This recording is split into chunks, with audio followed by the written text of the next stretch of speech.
Hello everyone and welcome to the Carcode YouTube channel. If you're new here, you know what to do. Make sure to hit the subscribe button down below and turn on the notification bell so you're notified every single time I upload a new video.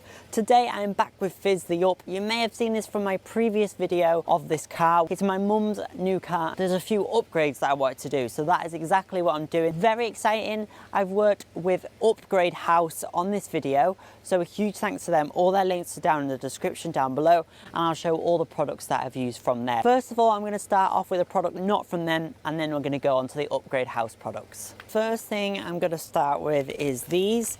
These are the genuine Volkswagen wheel caps. So as you can see, the faces have fallen off those ones. These are not from Upgrade House. This is the little cap removal thing. So they've got a little hole in the bottom there, and this is how they're clipped on basically, which causes a lot of damage when they get ripped off when they are in one piece. They're not the best designed things ever because they flex like that when you need to take them off, which isn't ideal. If you need to change a wheel, you'll see a lot of them often have scuffs on them or whatnot. And these are about £25–30 a piece, so not cheap new. And lots of people actually do the smaller hub kits, or Upgrade House does those as well, so you can just have a normal size. But I prefer original ones, which I'll show you now. Okay, so this is quite possibly one of the easiest modifications you can do on a vehicle. Basically what happens, the face comes separate from the backing.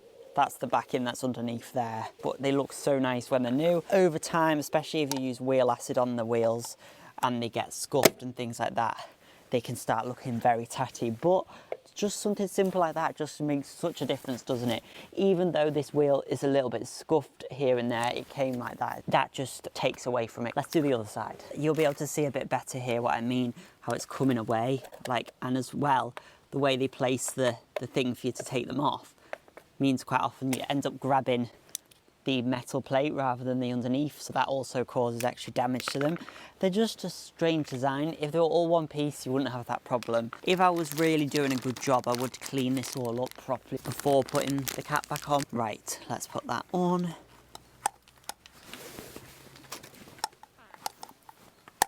There we go. It does make quite a unique clean look, very retro. It reminds me of the Beetle wheels as well, the classic wheels. So then that's what you're left with, a tatty wheel. Easy job done. Now we've got the Upgrade House products, which I'm very excited about. We've got LED daytime running lights, the bonnet strut, which apparently started it all, the whole idea for Upgrade House.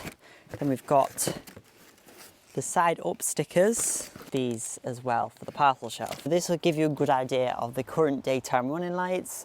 They're just a normal halogen bulb, so let's make them look a little bit better. Okay, so I'm back on a sunnier day and I'm going to do the rest of the Upgrade House modifications. Next is the daytime running lights. I looked up how to do these and they look pretty easy. I'm not too sure if you're going to be able to see what I'm doing here, but essentially, apparently you're just meant to move this and just turn it like that. There we go, and we get the bulb. That was quite hot still. Shimmy that out of there. You're not meant to touch the actual light part of the bulb apparently, but that's quite hard to fit something without touching it. And then that just clicks in, there we go. And then just put it back in. I'll just try that now. I have to say that was such an easy change, it took me a minute.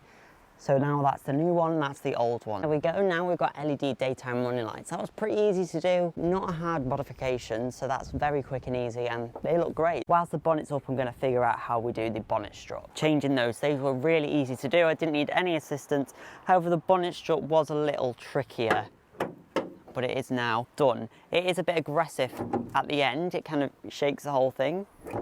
I don't know if it's meant to do that. Yeah, it kind of wobbles, but definitely an improvement. So the next step I'm going to do is the up graphics. So there's quite a little bit of road tar on there. So I just need to wipe that down with some tar and glue and then I can put the stickers on. I've got some tar and glue remover to get rid of the road tar. I'm going to do it with some wipes because then I can just bin it. And then I'm going to just wipe it off with some warm water and a microfiber cloth.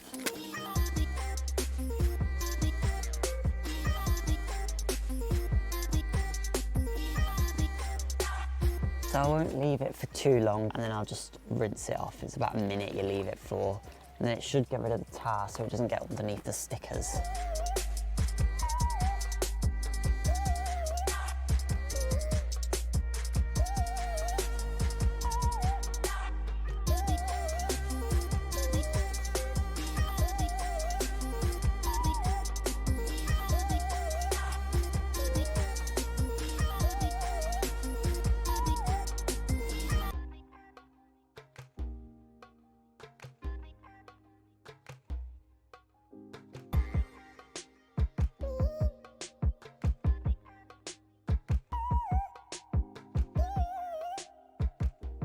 So the car still only has one side of stickers on. I need to do the other side. I'm still not 100% happy with how it looks. This needs trimming obviously at the front and that'll look a lot better. Yeah, I didn't do the best job.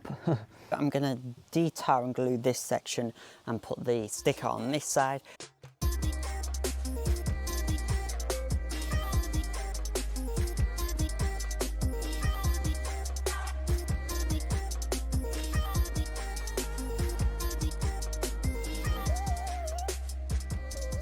So as you can see, I've got the other sticker on now. I did have to cut it in the middle. This is a bit wonky, but so is the other one, so they kind of match. Might do some more in the future, maybe in a year or so, but it looks all right for now. I'll show you this boot lift kit now. It's normally just like that. It doesn't lift up, it doesn't have strings. So Upgrade House has these kits. So you have these little pins that's supposed to go here, but you have to drill into it, which I'm not a big fan of that idea, but it also comes with the cords as well, and then like the little veined bit at the bottom that you get on normal Volkswagens. There's literally little rubber stoppers like this, which are on the edge of each side of the parcel shelf here. So I just fed it through here, and then the veined bit just stays at the bottom, so it drops when the boot's down. Okay, so I got there in the end without having to drill any holes or having these hang out. When I had them up here, they were kind of hanging down when I shut the boot. So I put them on these. I know these are the wires for the heated rear screen, so you shouldn't really put them, but they are reinforced and insulated. And this isn't that heavy. It's not taking too much stress, so I think it should be okay. And when I shut the boot, you can see the cords stay inside rather than being outside. So that is pretty good. Just so much better having that lift up rather than just not moving at all, having no wires. The next modification we're going to be doing is the aerial base. Apparently the aerial bases are known to go wrong. These are about £70 for a genuine one from eBay, which is obviously quite a lot. I got this off AliExpress for £4 with delivery with the aerial as well. So it could be terrible, but we'll give it a go and see if it makes any difference to the radio signal on the up. So I've removed the C-pillar trim clips. That one was a bit harder.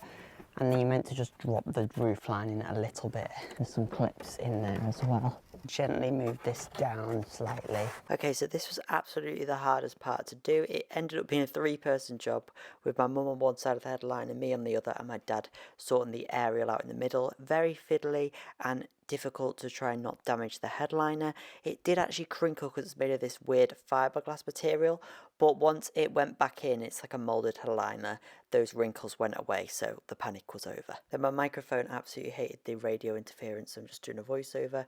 You can see I had to grab the top bit, and then my dad underneath was doing the bolt by hand and then also tightened it with a thing. My mum's on the other side there as well. And you can see how absolutely poorly fitting this seal was that came with the aerial. So I bought a pack of these universal ones at the time as well, extra rubber covers just in case, and they happen to work so much better. You can see me demonstrating. It's much more flexible material and it gives a better coverage, so a better seal against the vehicle. So then, that was the upgrade video then on Fizz the Up. Again, a huge thanks to Upgrade House for making this video possible with all the little additions, really helpful. All the links will be in the description down below. Obviously we did the LED daytime running lights, the boot uplift kit, the aerial for the roof, which was from AliExpress, the side stripes from Upgrade House.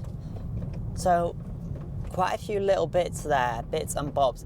Inside, is there anything I'd like to do? Well, my mum would quite like some seat covers because these seats are very light, they get dirty very quickly. Something in the boot's making a noise, it's very annoying. But yeah, great little car. I want to do the speakers next inside and maybe seat covers, so we'll see. I've spent a lot on cars in the last couple of months. Thank you so much to Upgrade House for helping me out with this video.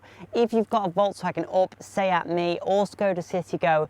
Great place to go for these little upgrades here and there, style-wise, and they also do some more high-tech upgrades for your engine system and also brakes and suspension as well. So definitely go and check out there. Links in the description down below. All things up in one place makes it really easy. These side stickers, I tried my best. I probably could have done a little bit of a better job, but they're all right. Of course, the center caps that my dad got me, They look a lot better than before. Next thing with the wheels, I would quite like to get them refurbished as they were scuffed when we got it. LED daytime running lights are looking excellent as well. They're matching mine on my Golf basically. My Golf's got LED daytime running lights and then halogens.